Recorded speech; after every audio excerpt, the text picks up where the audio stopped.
বিএনপির ভারপ্রাপ্ত চেয়ারম্যান তারেক রহমান দলমত নির্বিশেষে সাধারণ গণমানুষের সুখে দুঃখে পাশে থাকা প্রার্থীকেই মনোনীত করেছেন বলে মন্তব্য করেছেন নওগাঁ ৩ আসনে এবারের মনোনীত প্রার্থী ফজলি হুদা বাবুল।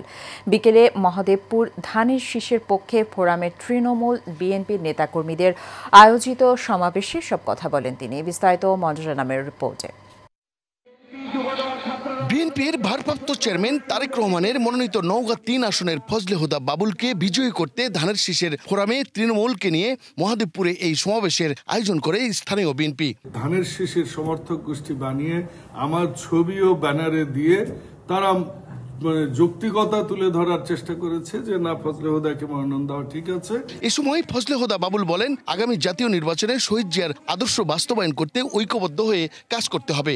যে নির্বাচনটা আসতেছে এইটাতে আমাদের সবার ঐক্যবদ্ধভাবে বাংলাদেশ জাতীয়তাবাদের রাজনীতিক জন্য, শহীদ জিয়ার আদর্শের জন্য, দেশ গড়ার জন্য, শিক্ষার জন্য, স্বাস্থ্যের জন্য, সাধারণ মানুষের জন্য কাজ করার স্বার্থে আমাদের সবার ঐক্যবদ্ধ হয়ে আমরা নামব।